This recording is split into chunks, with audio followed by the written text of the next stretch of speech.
Welcome to our library studio. Here is part of the Yahweh blog. I'm Craig Wynn. In our last program, we concluded the 33rd Mizmor as we were pursuing our series on Gibowr. Gibowr means to be confident and to be courageous. And in it, we came across a statement that heretofore no one has ever been in a position to claim. And when I say claim, it means that the person that this is speaking about would obviously know that it is addressed to him.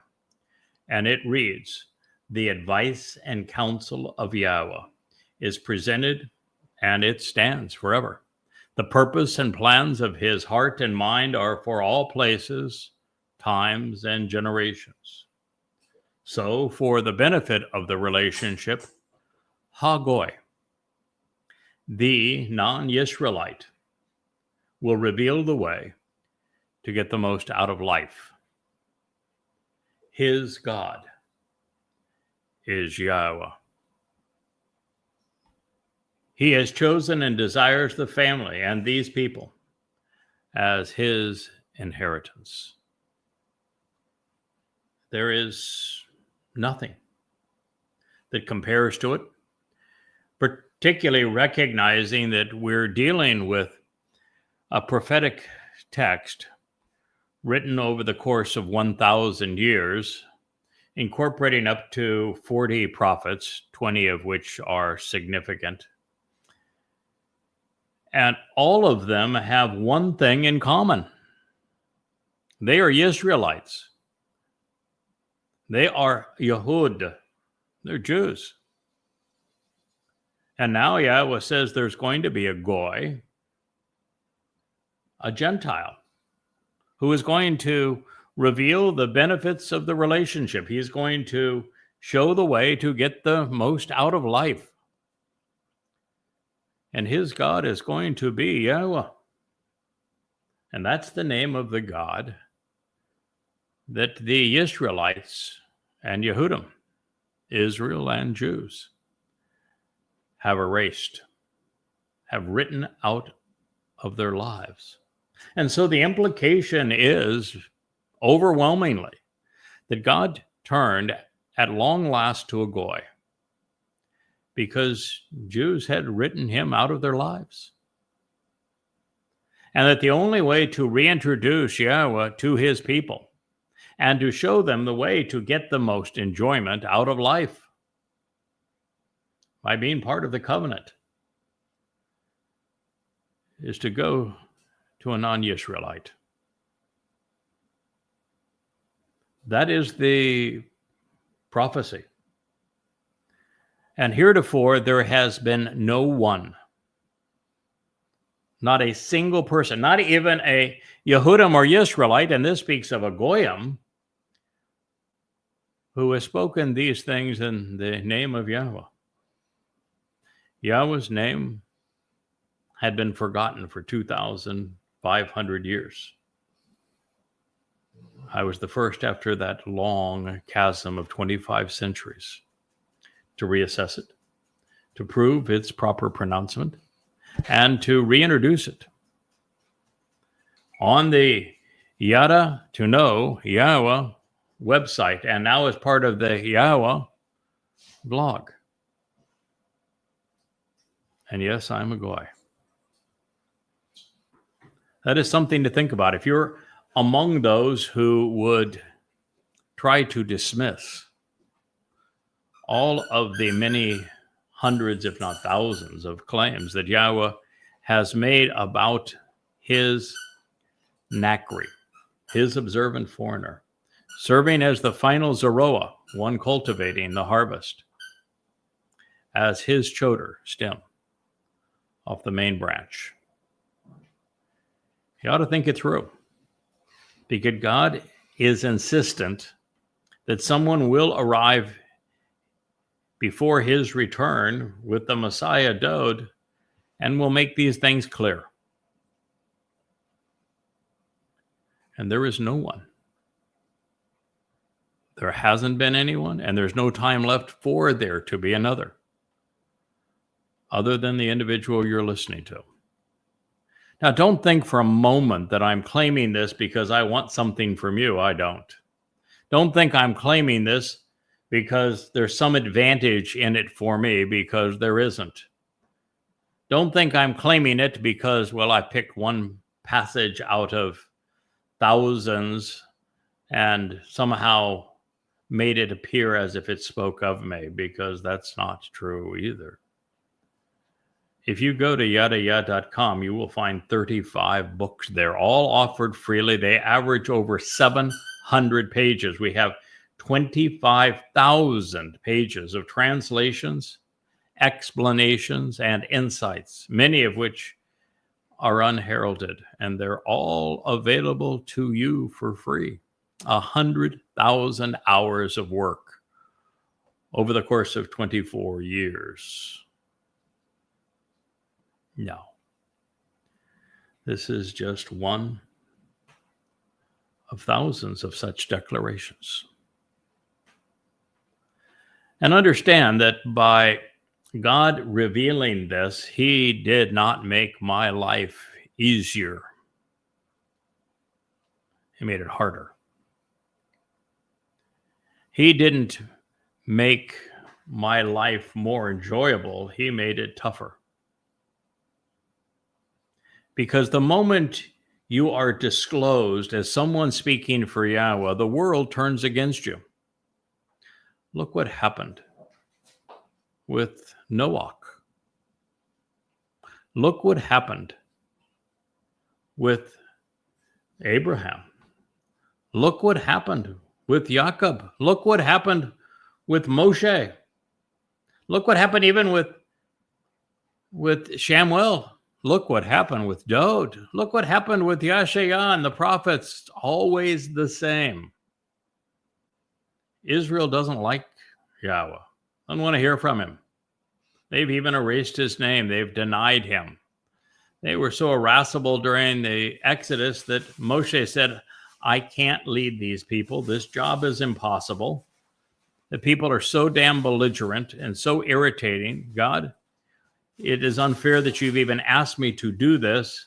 And if you have any respect for me, you'll kill me, so I don't have to endure this another day. It's no fun. Let me tell you the truth. To be acknowledged by Yahweh is someone speaking for him, because you become a target. And today, people are nincompoops. I mean, they will rely on AI and say, oh, well, if I do an AI search, it says that, the scholars overwhelmingly denounce him, and he's not a scholar. Damn right I'm not. I'm vastly more knowledgeable and have essentially infinitely more understanding than any of them, and indeed all of them combined. That's what this journey has provided. That's why they're not smart enough to know that Christianity is a farce, that Judaism is a farce, that Islam is a farce. They haven't done as I have done and written 5 volumes, 4,250 pages, putting the Quran in chronological order, setting it in context with Muhammad's life, and proving emphatically that Muhammad wasn't a prophet and Allah wasn't a God. And oh, by the way, that it was rabbis who are responsible for the conception of the Quran, and therefore for the survival of the religion of Islam that is perpetrating genocide on Jews. There is no one else among all of those scholars. Excuse me for knocking over my own book. Who has done this and written 5 volumes to disprove the Christian New Testament, to demonstrate emphatically that Jesus never existed. He is nothing but a counterfeit, a product of identity theft, having stolen the titles and the achievements of David, God's beloved son, and the actual Messiah, the former and returning king. And since they aren't intelligent enough, well-informed enough, rational enough to denounce Jesus and the Christian New Testament, Allah and the Quran, as well as Judaism through the Babel series, and then provide a comprehensive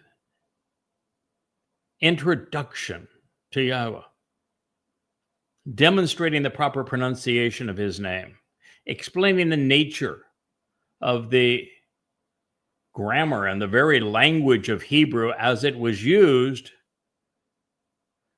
3,470 years ago to compose the Torah, and then providing amplified translations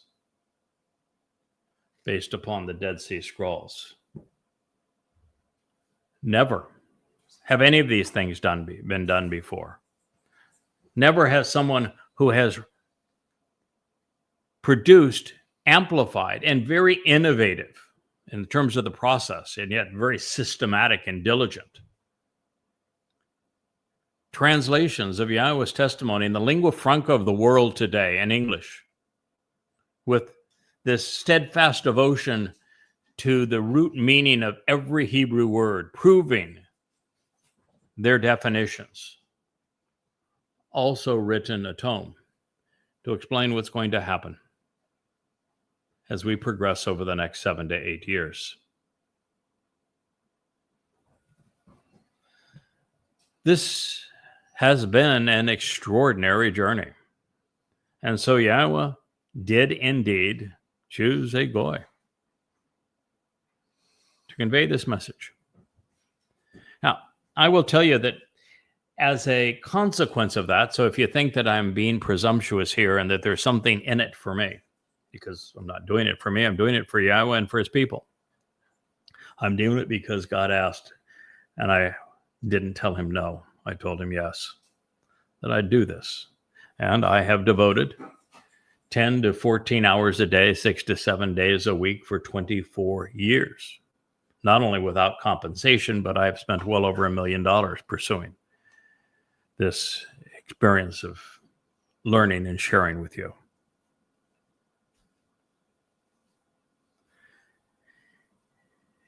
To give you some idea as to how challenging this job is that was given to Goy, this Gentile whose God is Yahweh, who is explaining and revealing the way to receive the benefits of the relationship. On X, for example, I've been there just under a year now, just under 30,000 posts. 30,000 posts. Most with something either clever or intelligent to say, something other people had not perceived. Almost 30,000 posts for 2,100 followers. Why? Because what God has to say is exceedingly unpopular with Christians, 2.5 billion people, with Muslims, 2 billion people, with right-wing nutcases like the MAGA, worldwide about 1 billion people, with all of those who are lost in the realm of conspiracies, well over 1 billion people, with every anti-Semite.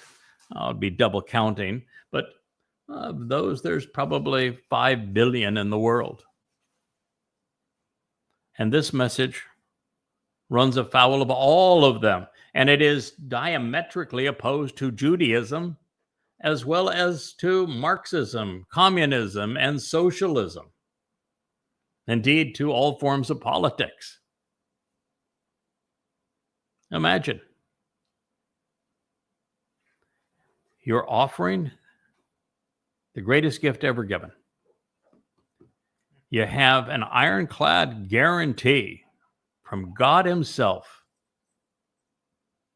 and you're giving away eternal life, the perfection of your soul, adoption into God's family, inheriting all he has to offer, which just happens to be the entire universe.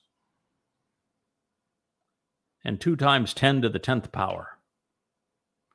Enrichment and empowerment. It shouldn't take a salesman to give that away. And yet we will have grossly exceeded, or greatly exceeded, nothing gross about it, expectations. If there's 1,000 representatives of each of the 12 tribes of Israel as part of that final remnant and included in the harvest that preceded. After all, if you look at Moshe working with Yahweh beside him, at the end of 40 years, if those over 20 represented a third of the Israelites that left Mitzrayim, then 2 out of 200,000 would be 1 in 100,000. 1 in 100,000 of the 15 million people who claim to be Jews today would be around 150, wouldn't it? And I am expecting that we will have 100-fold that number. But tough audience. Religious and secular Jews, Goyim, almost universally hate what God has to say. He's never been popular. And then in a world today where people have forfeited the right to think and they have intervened with artificial intelligence, which has no intelligence, and is simply surveying Reddit and what's posted on places like X, and looking what's popular and saying that must be true. And if somebody speaks against that which is popular, they must be wrong. When Yahweh has never been popular, nor his truth. Ever. And this is what we're up against. Now, we don't need many of you to listen and respond to succeed. God, frankly, appears to be an introvert. Even in the second statement, he etched in stone after he introduced himself as Yahweh by name, said that he was a liberator and that you will only survive if there are no other gods in his presence. He wrote vociferously about his opposition to religion in the second statement. And then at the conclusion of that statement, he said, because of religion, fathers corrupt their sons to the 3rd and 4th generation. And therefore, it's only thousands who, by observing the terms and conditions of the covenant, will receive his mercy. Thousands amongst billions today would be 1 in a million. 8,000 against 8 billion, wouldn't it? So this is what we're dealing with. It's why this job is so difficult, and yet God made it exceedingly clear that he had chosen a Nachri, an observant foreigner, a choder, a stem off the main branch, a Zeroah, one cultivating the final harvest, a person named Yada, who is one who knows, a Bashar herald on behalf of his beloved son and king, a Goy, to share this message with you. So now as we move through the 33rd Mizmor and we are pursuing the revelations that will all be part of what is going to be published as Coming Home for Bashar Herald, we are confronted by an interesting conundrum. I'm not sure it matters much, but I thought I would share it with you anyway. Who is Abimelech? And why did Dode taste for him change if it did at all? Or since there are no definitive answers for either question, should we assume that this introduction to the 34th Psalm was scribed for another time as a way to introduce a narrative few have previously understood? In search of these answers, we find that the Dead Sea Scrolls are actually of considerable value, because while La Dode by Dode was written in the introduction as witness in the scroll found in K4 in 1983, and then cataloged as 4Q83PS, none of what follows now in the Masoretic text appears. So I think we proceed with an eye to the witness that was written 14 centuries previous. Concerning Dode. Now that, I think, is the extent of it, but should you prefer the Masoretic text, with his repeated differences with regard to his taste toward the presence of Abimelech, which means my father is king. He banished and expelled him, and he walked away. None of which is included in 4Q83PS as the introduction for the 34th Mizmor, other than concerning Dode. Well, not that it matters, but just for curiosity's sake, I found that Abimelech was actually a common name among those residing in the periphery of Israel. And it is because kingdoms passed from father to son. So to say, my dad's king, of course, that would be the name of a king, wouldn't it? That's the only way you become king, if your daddy is a king.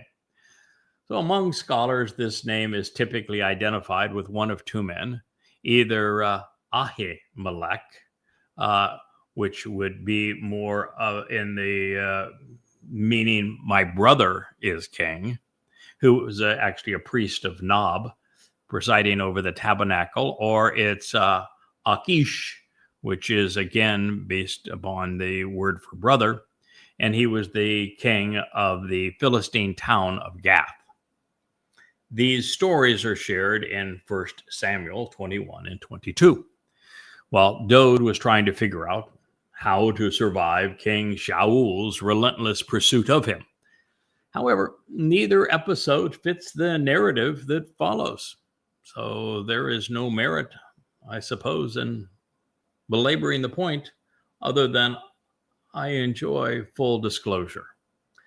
I want people who like to think to be part of this family. I want people who want the information and want a good and complete an explanation of it as is possible, so that they can validate what they have come to know and understand, to be part of the covenant family.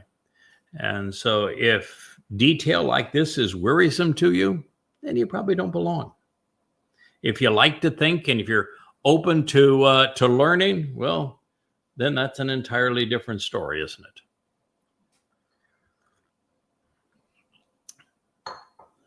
The Mizmor, or song, these lyrics begin with, I will commend and extol that which pertains to Yahweh in every situation and on every occasion, continually conveying his positive attributes, his renown and his reputation by my mouth. See, these were lyrics to songs. That's what the Mizmor represent. This was 34:1. All who come to know Yahweh, genuinely know him, respond similarly. This is the heart and soul of what you find throughout the Yada Yahweh series. Knowing Yahweh, becoming familiar with him, causes us on every occasion possible to convey everything that's wonderful about him. His renown, his reputation, his attributes. For the most part, my life has been spent doing these things through fingers, creating words that appear in the text of books that are published. But we have, at Yahweh's request over this last year, turned to the Yahweh blog and are now using our pay mouth. And indeed, Yahweh has three men whom we know for certain he has used their pay mouth. Of course, when Moshe was reticent of working with Yahweh, God introduced himself to him. The entire top of Mount Choreb was ablaze. It means that the rocky crag was ablaze, not a stupid bush. People are just so idiotic when they render words. They just don't look at the full palette of similar words that would lead them to a far more profoundly important and accurate understanding. But as he was there talking with Yahweh, and Yahweh said, I want you to go back into Mitzrayim, and we're going to liberate my people. And Moshe says, no, I don't want to do that. No, you got the wrong guy. I don't want to do that. I have no interest in going back there. Didn't like it. Didn't like them. Don't like any part of Mitzrayim. And I don't much like the people you want to liberate. They were really mean to me when I tried to stand up to them. So no, find somebody else. Besides that, I got a thick tongue, and I don't articulate words nicely as you want me to.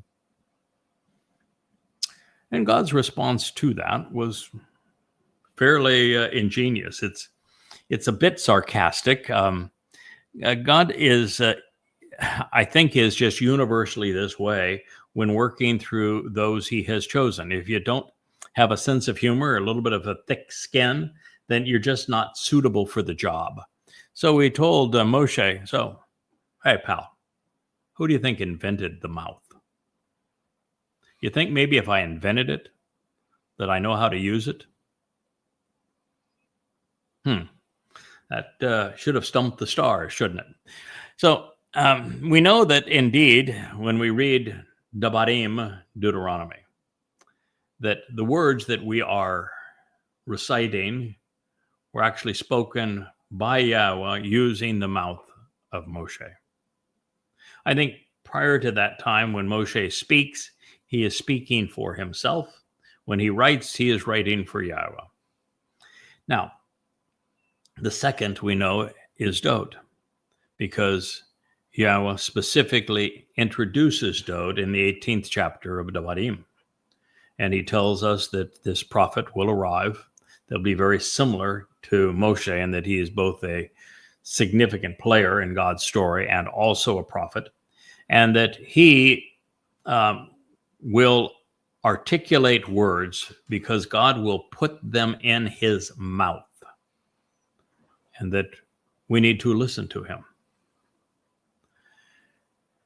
And he's going to hold those accountable who don't.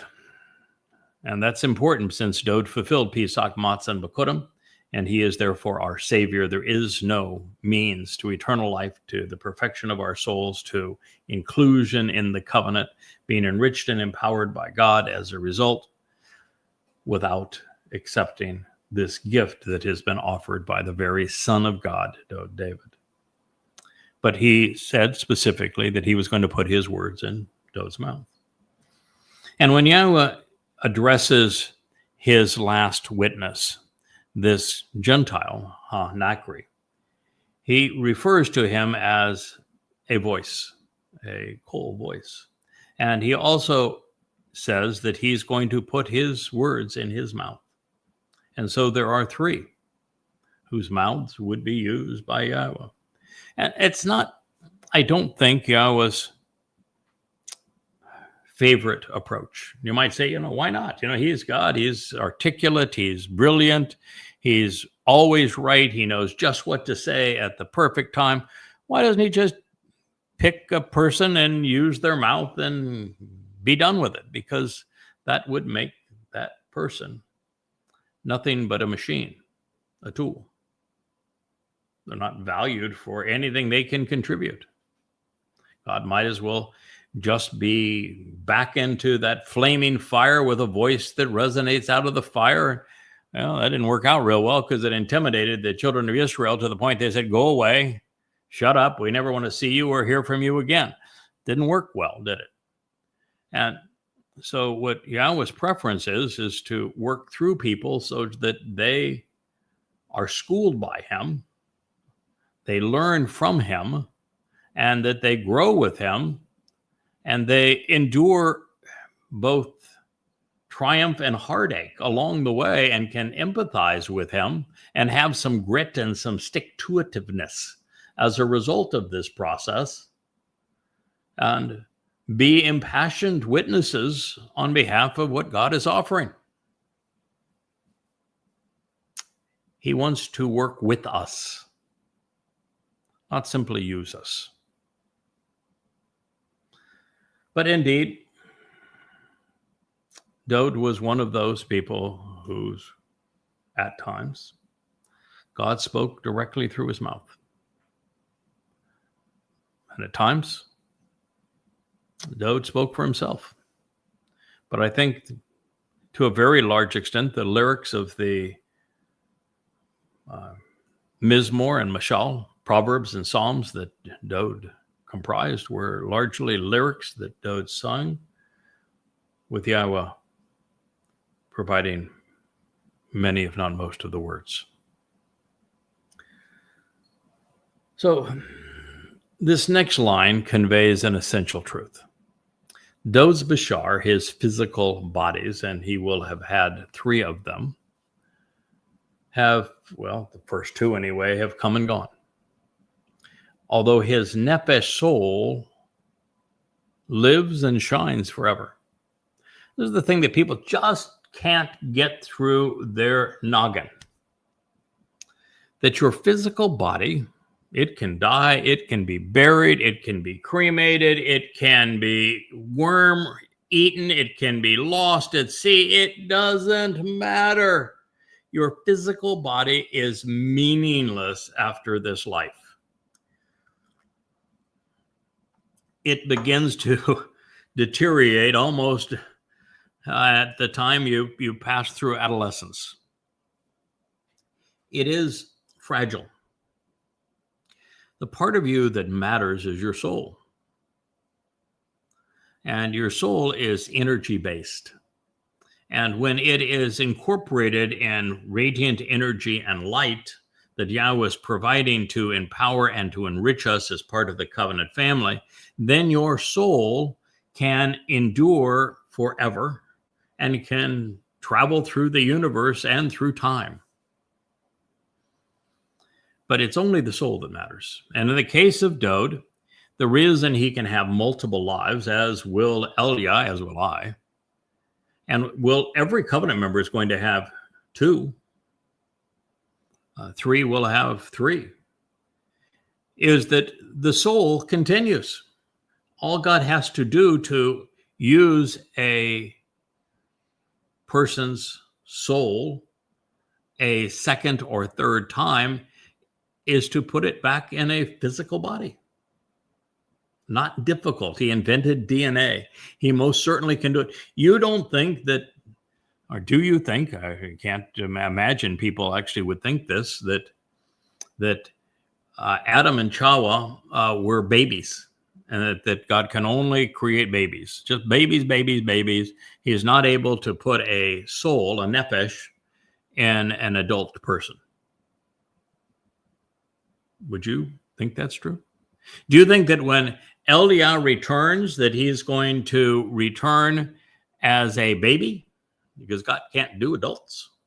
When Yahweh said that Dowd is going to return with him and be king of forevermore and for everything, do you think that Dowd's going to return as an infant? Do you think that God's fixated on the Madonna and child myth of Babylon? No. God can easily take a soul, any soul, and put it in any number of bodies that he wishes to. It's not reincarnation. This is a soul that is something that Yahweh has conceived and developed an affinity with, he can put it in another body and have that body serve a function. And ultimately, when we return as covenant and we have passed through either the harvest of Shabuah or Teruah, or become part of the covenant following the 1,000-year celebration of Sukkah, then those covenant members are going to be spiritual beings, which means that their nephesh soul will be enveloped in or, light, and energy. And as such, recognize that E equals MC squared. Do you have any idea what that means? It actually means that energy and matter are the same thing. They're just different amounts of the same thing. And so an energy-based being can take a tiny aspect of its nature and convert that into matter using E equals MC squared times the square of the speed of light, and go back and forth between the two at any time. It's an equation. You can go back and why would you do that? Let's just say that you wanted to go travel to another solar system in this galaxy or in another galaxy. It would take forever to get there, even at the speed of light. But if you were energy based, you can get there at no time, because on a photon of light, time simply exists. It does not move. Therefore, it would seem like an instant, the blink of an eye, to travel 40 to 80 billion light years. And once you get there, if you find a hospitable environment, you can go back to a material being, experience the stillness of time, the warmth of the sun on your cheeks, the coolness of water on your feet. Enjoy walking through the grass, to smell the wind blowing through the trees, hear the birds sing. You can do all of those things. Enjoy a wonderful meal celebrating Pesach throughout eternity with a physical being. And then when the time strikes you, because you'll be infinite in time, go back to energy. So the fact is that Bashar's physical bodies can come and go. It's the nephesh that has value. Now, the vast preponderance of human nephesh simply cease to exist. Same thing is true with animal nephesh. There's no reward, no punishment. They live their lives, and when their lives are over, they just dissipate into nothingness. Their life was a gift, and they had free will and could have done something magnificent with it, but most don't. Those who have been religious and political, to the extent that they're not just misled, but are egregious and misleading, or they're conspiratorial, well, they've written a ticket to Sheol, a place of separation. It's not there to torture them. It's there to keep these malcontents and embittered, misleading souls from corrupting other people. They're making life miserable for the rest of us, though.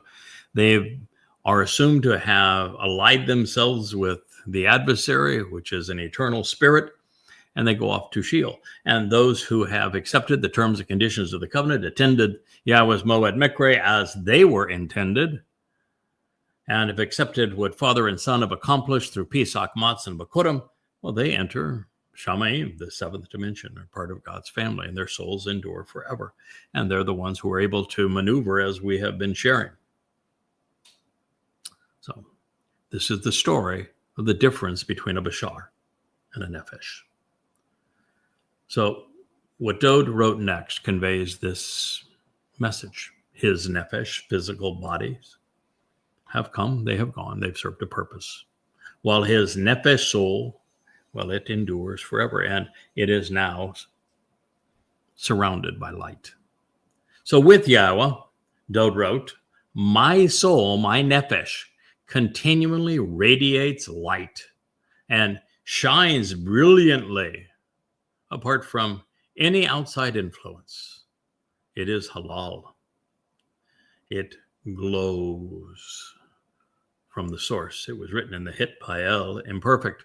Hitpael stems means that there's no outside influence causing this to occur, and the imperfect means that this occurrence is ongoing throughout time.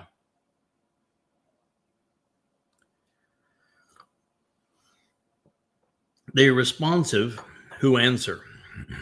This is another one of the great insights that we're providing that everyone seems to stumble over. The word is ana. It is typically used as an adjective, and it is rendered the humble, the meek, the mild-mannered, the downcast, the needy, the lowly. But ana is based upon and sounds identical to the pronunciation of the verbal root ana. And ana means to be responsive, to answer, to reply, to sing, to shout, to make a declaration. And therefore, we're going to render God's words accurately so that you know what God had to say. Because he just said, with Yahweh, my soul continues to radiate light and shines brilliantly apart from any outside influence. The responsive who answer choose to continually listen. And they're related. What God says he is offering through Dode, he will also offer to us. Now, he's not going to make you king. You can't be his firstborn, but you can be his son or daughter. You can be chosen by him. You can't be the Messiah, but you can be part of his flock, of the ultimate shepherd. Your soul can radiate light just as Dode's will. You just need to be similarly responsive. You need to choose to continually listen and not pray. Stop praying. Start listening if you want your soul to glow, as does Dode's.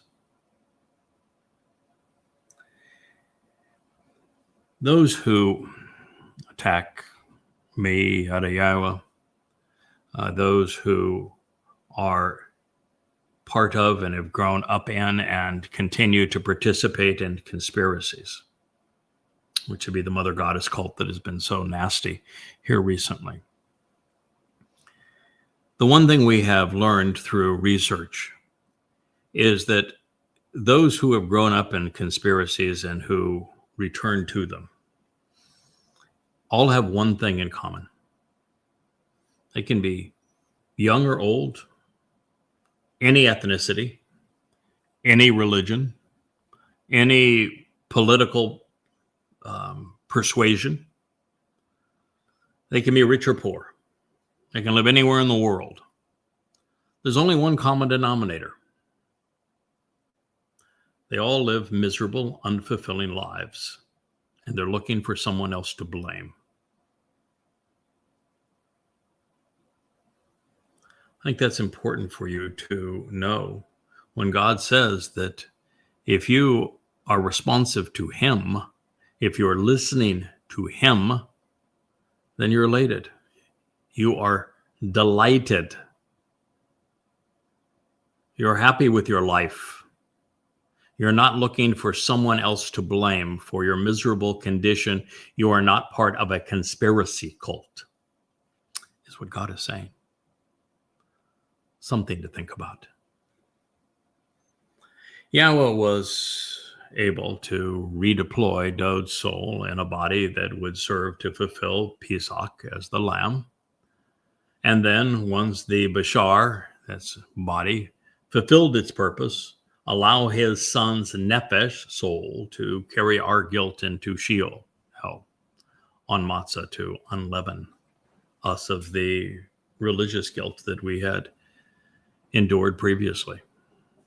And this not only confirms that Peter and Paul's New Testament slander regarding Dowd being dead and buried was erroneous and egregious. This reinforces God's declaration in the 89th Psalm when he reveals that his son will return with his position of honor glowing as brilliant as the sun. Now, putting all of these thoughts together, our King is affirming that those who respond to what we are hearing will be elated.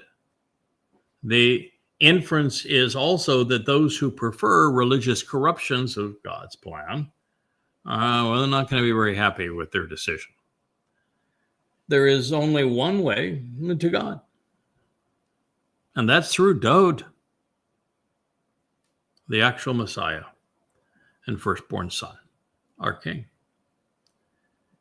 And that is why our discovery of Dowd as the Messiah and the Son of God, who fulfilled Pesach, Matzah, and Bakurim in year 4033 CE, as he and others foretold, is so essential.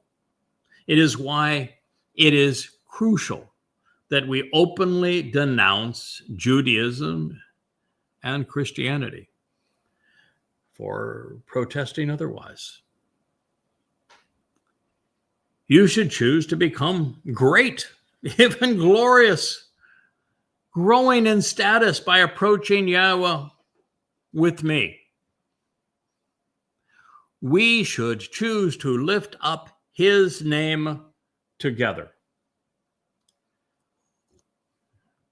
So we have Dowd saying that his nephesh soul is brilliant, radiating light.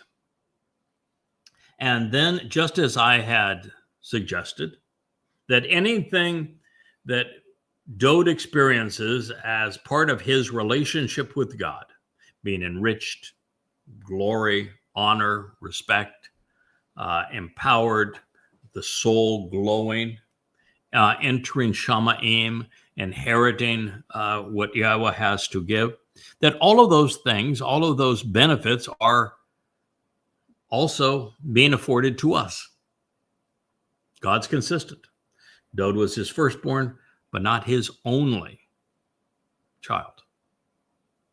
All of us in the covenant are sons and daughters of Yahweh, therefore brothers of Dowd. So now he is affirming that this is true. Now, it shouldn't have taken me, a goy, after 3,000 years after he wrote these words to bring your attention to it, but at least better late than never, huh? So it says you should choose to become great, even glorious, growing in status, gadol, becoming honored, enriched, important, highly valued. This is the Peel imperative, second person masculine, plural.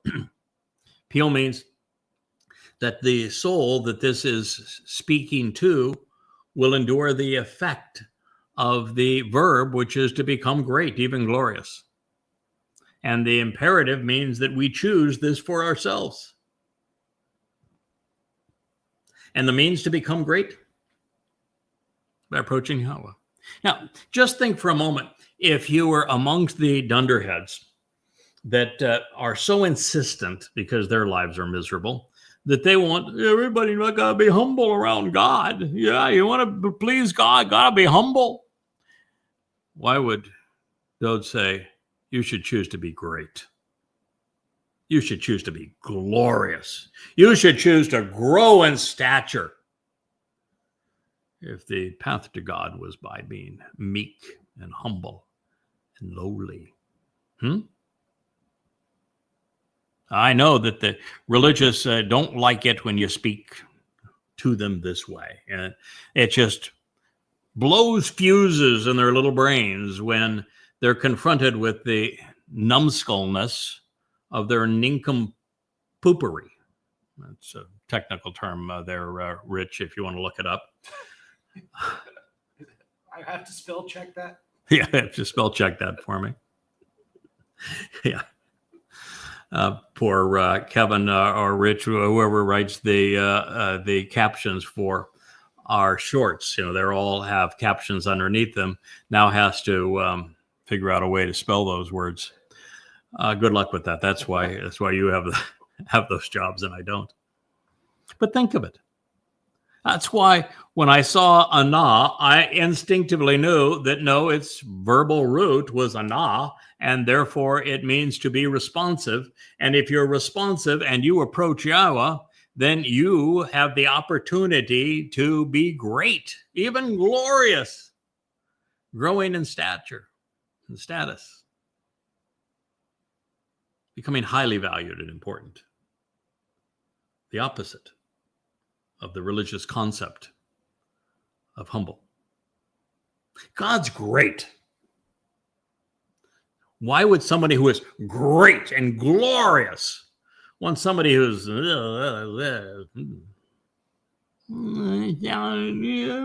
don't hurt me.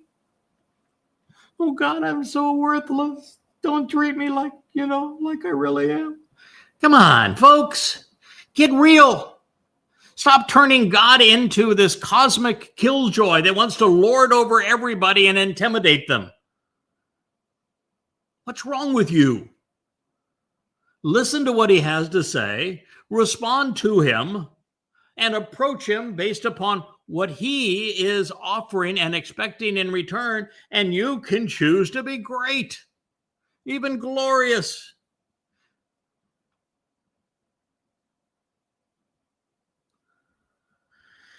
We should choose to lift up his name together. Now, what's the first step in becoming great, even glorious, growing and glowing with Yahweh? Choosing to lift up his name together within a community.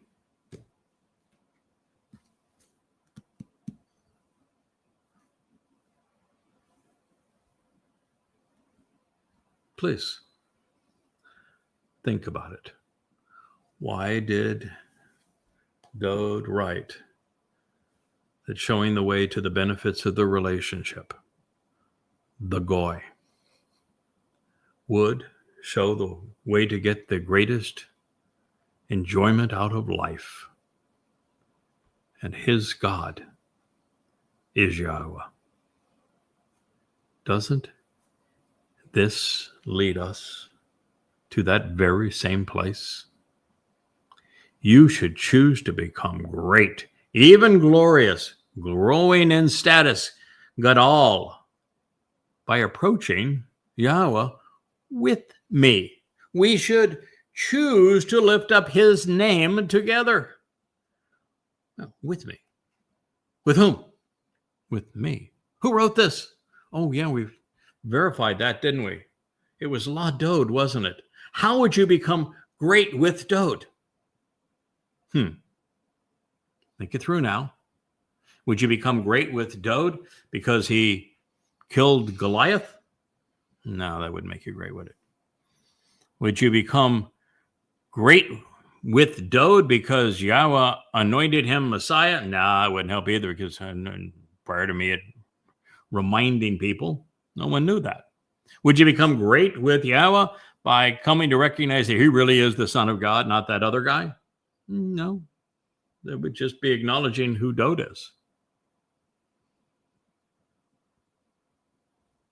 How would you become great by approaching Yahweh with me, Dode, if it wasn't for the fact that Dode is the one who opened the doorway to life by fulfilling Pesach as the Lamb, who perfected our souls so we could enter through that door, through that threshold into eternity, cleansed and perfected, because Dode's nefesh, the very thing that he was saying was glowing, took our guilt into Sheol to deposit it there, never to be seen again, so that the firstborn of Yahweh could sign our adoption papers so that we become Bekurim, firstborn children of Almighty God, so that God could enrich us and empower us tenfold, making us great, even glorious, by approaching Yahweh with doubt. It's the only way to approach him. Now that's profound. Did you expect that as we were reading this, the 34th Mizmor, that you would find something that profoundly important, that your soul will glow, that you will be great, even glorious, growing in status by approaching Yahweh with doubt? And that the way to achieve that is to be responsive by listening to Yahweh?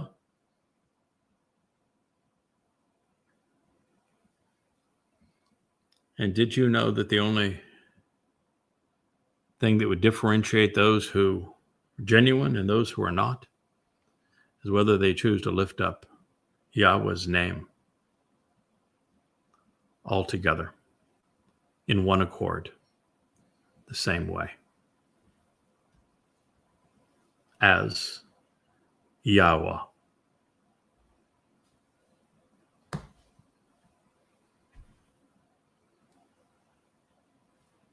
Profound, folks. And you're hearing it here for the first time ever. You can put this in your AI chatbot or your social media AI and say, well, what do you think? It doesn't think. When you have one voice against millions, it can't process that.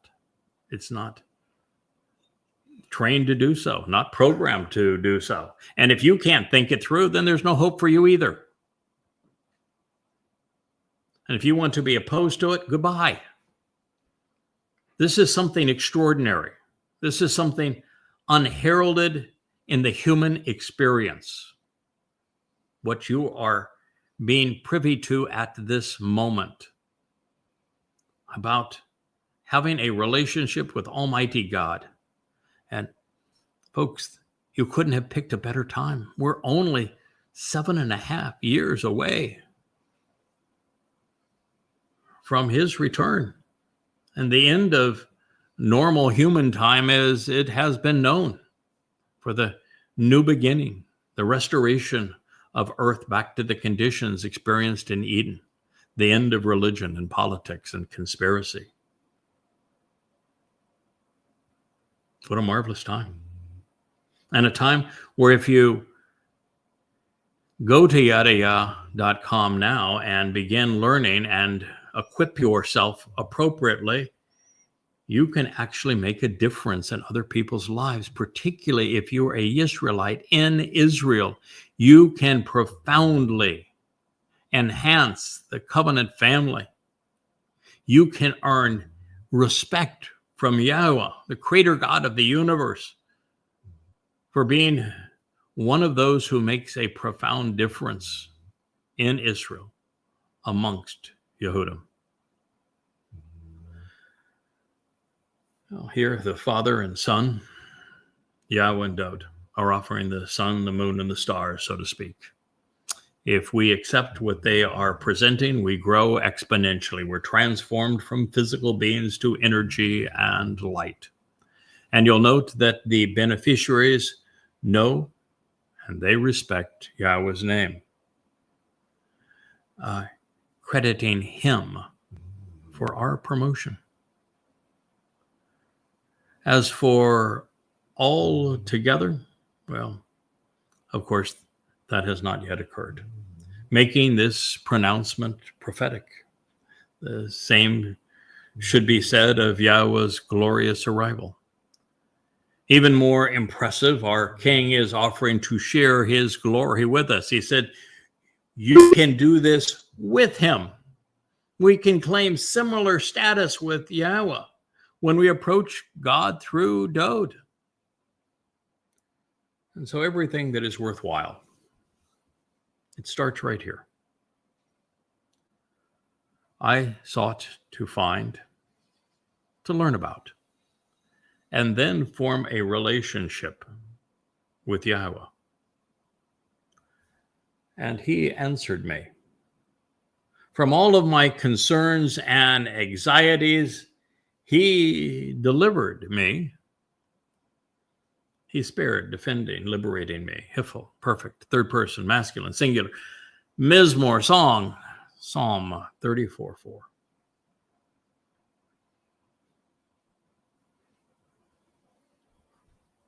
What does that opening line tell you? That heretofore, I don't think anyone else has even fathomed or discussed. What does I sought to find, to learn about, and then form a relationship with Yahweh? And he answered me, tell you.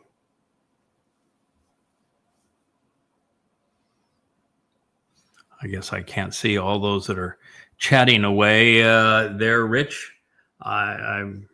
Maybe I dare not ask that question. Should I answer it? It's the same question I asked in some ways. And now I wound up here, obviously for a reason. It says two things. For the likes of Rich, for most of you who are in the covenant, what it says to you is that you're here because you sought to find, to learn about, and then form a relationship with Yahweh, and he answered you. Correct? Absolutely correct. I screamed it 20 plus years ago. Why is there no translations that are worth a damn? And now I found them. Yeah. That is not true for Dode, nor for me. I wasn't seeking to know Yahweh. And it was Yahweh who approached me. I didn't know his name at the time. Same thing would be true with Moshe. Same thing would be true with Abraham, would it not? So let's think about Dode, the one writing this.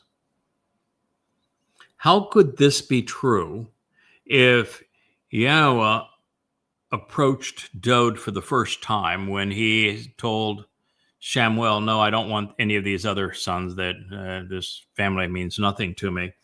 There's a kid down there in Bethlehem tending sheep. He's the one. I've chose him. If God chose Dode, and if Dode's first encounter with Yahweh was this meeting, when Samuel went and called for him to come, and he was brought out of Bethlehem, if that was Dode's first encounter with Yahweh, he could not have written these words. Yahweh sought Dode out, not Dode's seeking Yahweh out, if we're just to take the story on face value. Now, do you know where I'm going? I think so. What this means is that there are individuals in God's story that he's known long before they were born. Let me give you a second way to perceive what this means. I'm shared with you that I'm rewriting Coming Home For. It's a book that's unpublished, and here I'm rewriting it. I'm probably rewriting it now for the fifth or sixth time, because each time I'm going back one layer further. And now I've gone back to the presentation of Dode in the 18th chapter of Devarim, Deuteronomy. And I wanted to begin there. I wanted the world to know that this story is about Dode and the one who reflects his brilliance. And so I began there. And when you read that, what God says, and it's in his voice, is that he chose this individual, that he said that he would raise up, and that collectively they would do astonishing things on behalf of Israel. And that if you listen to him, that your relationship with Yahweh, this fractured family, would be resolved. And he spoke of Dod. Every reference only applies to Dod throughout Devarim 18. And he's speaking through the mouth of Moshe about Dod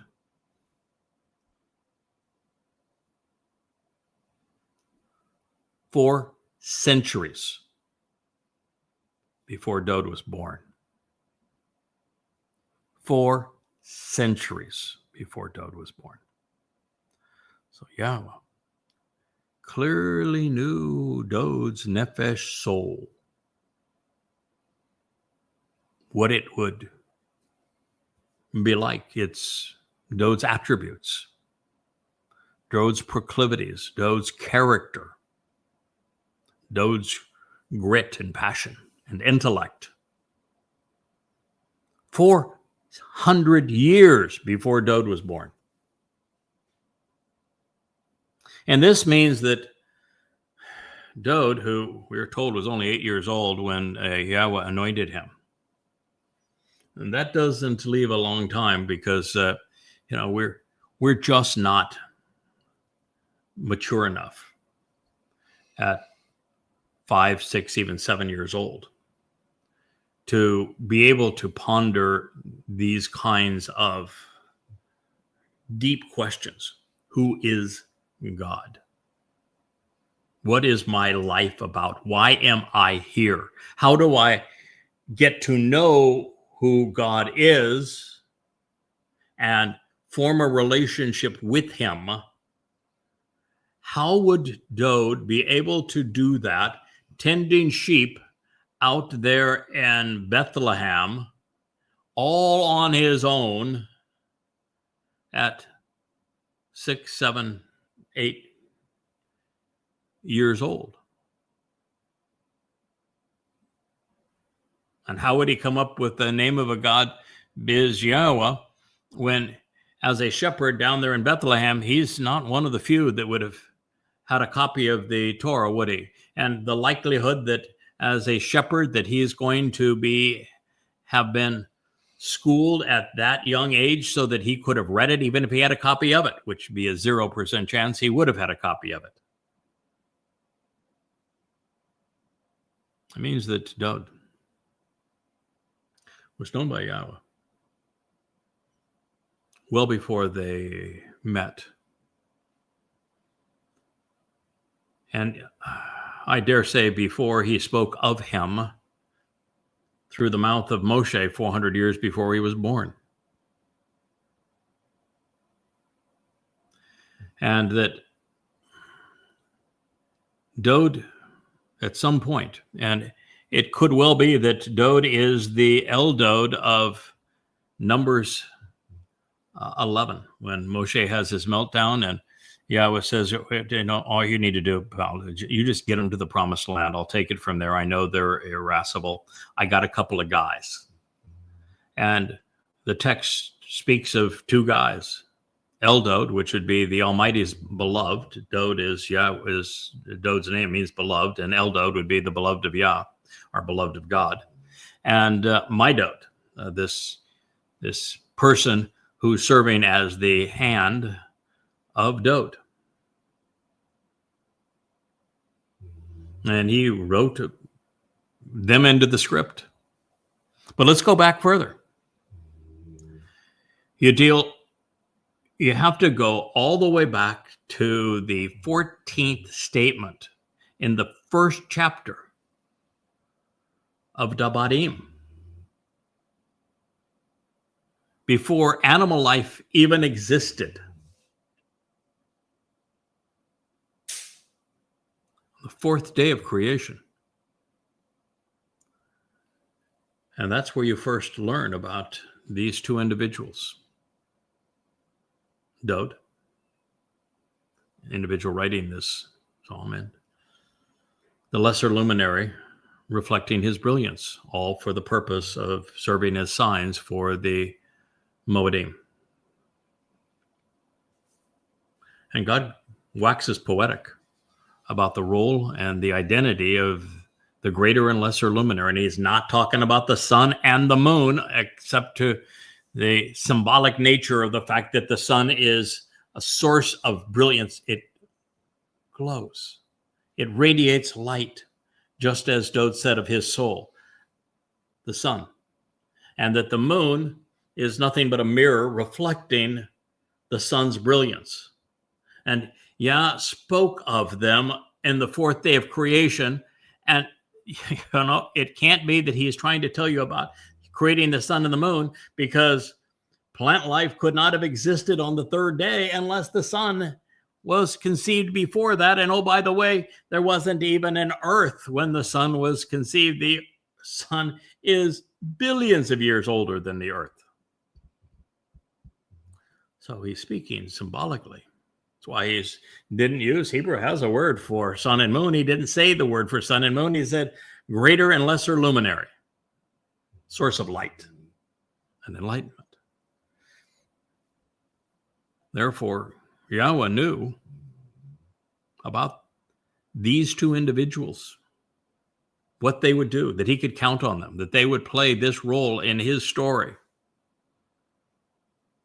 Well, that would have been billions of years ago.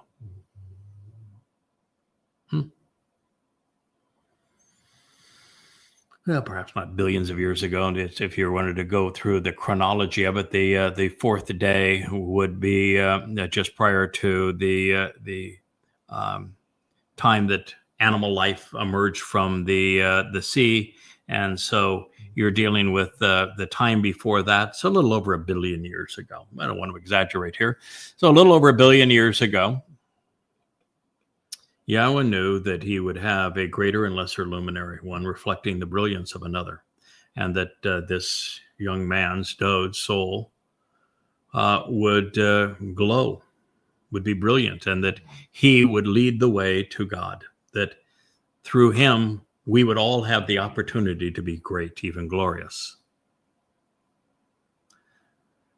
And so Dode has sought to learn about and form a relationship with Yahweh for a very long time, and Yahweh has indeed responded to Dode. Dode is the only one I'm aware of that Anah, this is the actual verbal root for the word that was incorrectly rendered humble in English Bibles, but I represented accurately with respond earlier in this Mizmor. It's the only place that I'm aware where Yahweh responds to the individual as opposed to us being invited to respond to Yahweh. If you're unaware of the fact that one of the repetitive themes throughout God's presentation of these very moed that the greater and lesser luminary fulfill and serve as signs representing them, symbols of them, they're filled with a request that since the moed mikre means to invite, their invitations to meet with God, he is asking us to anah, to respond and come into the presence of his fiery light on these days. So that is the normal order of things. God invites us to meet with him, and we respond during his invitations. But in this case, Dode is such an extraordinary part of Yahweh being able to deliver the benefits of the covenant and to enrich and empower and perfect and prolong the lives of his children and his family, that Yahweh actually answers Dode, as should a father. He recognizes his son's voice, and he says he responds to him, and all of his anxieties and concerns he's delivered me. Can you imagine being Dode, and you recognize that it's right for you to serve as the Passover lamb. It's right for you to take the guilt of every covenant member into hell and to deposit it there.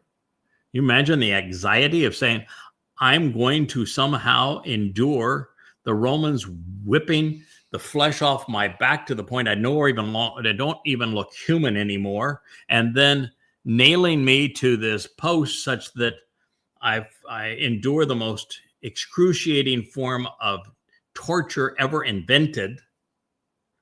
And then I have to write about it, and I have to witness it. Then I have to, 1,000 years later, I have to endure it. And then after enduring it and then going into hell for a heavenly cause, my people are going to spit at me.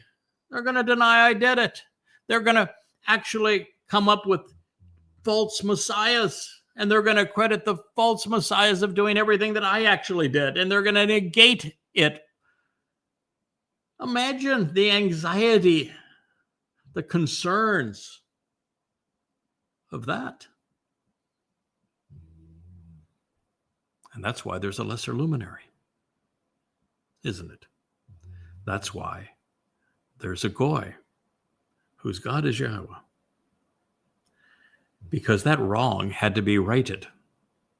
Dowd had to be reintroduced as our Savior, as the Passover lamb, as the one who carried our guilt into Sheol to perfect us, as the firstborn of firstborn children, as the one that we can follow to Yahweh and be enriched and empowered, becoming great. Someone would have to reflect his brilliance. And that's what delivered Dowd from the anxiety and the concern. You see this too in Yashaya. When he finally sees that man from Edom, Obed-Edom, who was tasked with the responsibility of bringing the Ark of the Covenant, positioning it so that Dowd can anoint it. And he finally sees that all of the prophecies and promises and insights that he has delivered, which have not resonated with a single Yehud, not a single person in all of this time, and have been corrupted by the religious, particularly by Christians, that he finally sees this man from Edom, the final Zeroah, the Choder, that he devoted a chapter to, the Nakri, this observant foreigner, a very cold voice calling out in the wilderness, that he arrives. And Yashaya, Isaiah, is so ecstatic, he says, that's my Zeroah. That's my guy. He is now in that wine vat with me. He's going to save many. In fact, I even think it's we're going to save many, because he's reciting Yeshaya's script as Yahweh delineated it. This is all one integrated story. And it is the story that I'm telling in Coming Home For. The opening paragraph of that volume says that there are two truths that are essential for you to know. That Yahweh's beloved Son, the anointed Messiah, our former and returning King, who fulfilled Pesach, Matzah, and Bekurim, providing us with eternal light, life, perfection, and adoption into God's family, is none other than Dowd, who the world knows as David. And that since the world has ripped him off, robbed him, plundered him, denied him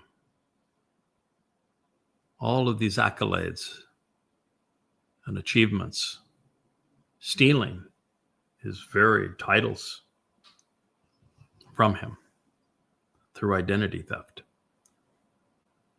that God spoke of another who would bring the dignity back to Dowd, and by doing so, point to all that Dowd has accomplished through his father to provide reconciliation in the fractured family and bring God's people back together, to recognize that his God is Yahweh, and that together they achieved everything that needed to be done for us to live forever in their company. It took two. And these two souls stand out from all others.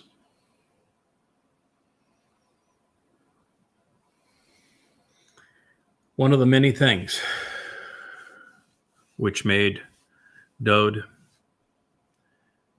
exceptionally unique, of course, during his first life that he would grow with Yahweh, was his thirst for Torah teaching.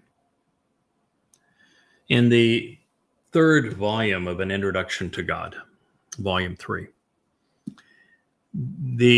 it's called Torah, and the preponderance of it is written to disclose and to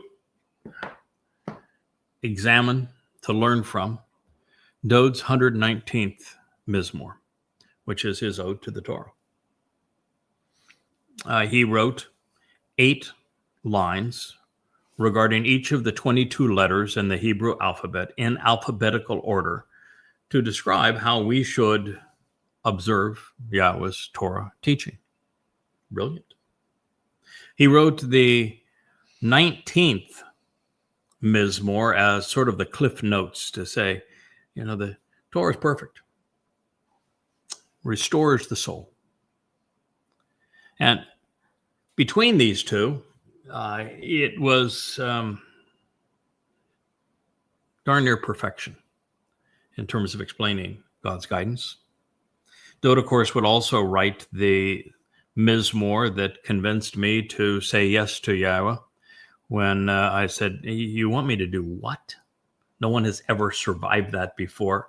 Thank you. Oh, God, I can't say no. But we need to negotiate. Can we negotiate? Will you allow me to negotiate? Sure. What do you want? Well, I want these 3 things. Okay, reach into your pocket." Dode wrote the psalm that was in my pocket. And it's the one that said, yeah, you're willing to do these things with me. I will do these things for you. I knew what you were going to ask 3,000 years before you asked. Because we've had a relationship for a very long time.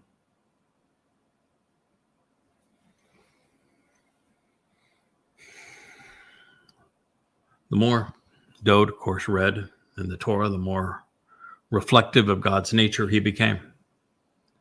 It is in this way, by studying the Torah, that the Messiah found the answers, including why he should be the one who volunteers to serve as the Pesach El. And truly, it's how Yahweh responds to us today. It's how we listen to him. Dode's life, to an extent well beyond most of our own, was filled with monumental challenges. Some of these, particularly in the stress of battle or while sharing insights into his relationship with God, when all were opposed to him, he navigated most of them gloriously. But he was not consistently great when dealing with political and family issues. At times, he allowed his anxiety over challenges that he or Yahweh could have resolved really expeditiously drag on to the point they became distracting and counterproductive. While clearly all's well that ends well, and Dode's story ends gloriously, Dode's journey was considerably less tranquil than he is, of course, leading on in this moment. And that's essential, because everyone who works with Yahweh grows with him. We fail at times. We're wrong at times. And through it all, we grow. We develop a backbone. Our character is forged in the fires of challenges, and we don't always get it right, and we have to learn lessons. We actually have to experience the most embittering of all human emotions, which is the abuse of a fractured family, because otherwise we're not in a position to speak for God. We don't understand what he has gone through these 6,000 years. So all of this is vitally important for us. Something for us to know about even Dode, the closest person in human existence to his father, is that even Dode grew, developed character, made mistakes, got up, learned from them, and moved on. It's what makes him real. It's what means that what this means is that when we're paired together through eternity, we are in a position where we can be comfortable together. You know, he is not up here and we're down here. We're working together, comfortable together, helping one another, more together than we would be individually. Now, personally, apart from attacks on my credibility when speaking for Yahweh, which are many, or the merit of yada yada, it's rare that I fret over much of anything else, unless you're trying to disparage me and recognizing that credibility is the currency of this program of writing on behalf of Yahweh. I really don't fret it. I don't care. I learned many, many years ago that if you Google my name, you'll find that there's millions of people who obviously have no clue who I am, but seem to have opinions. It's what happens if you live your life with your head above the crowd. And in all of that time, I've learned that I really don't care. And the only time I care is when somebody besmirches my reputation in association with my work on behalf of Yahweh and yada Yahweh. Because, again, credibility when associated with God is the currency of our success. But the other stuff I don't care about. Disappointments, yes, I've had my share.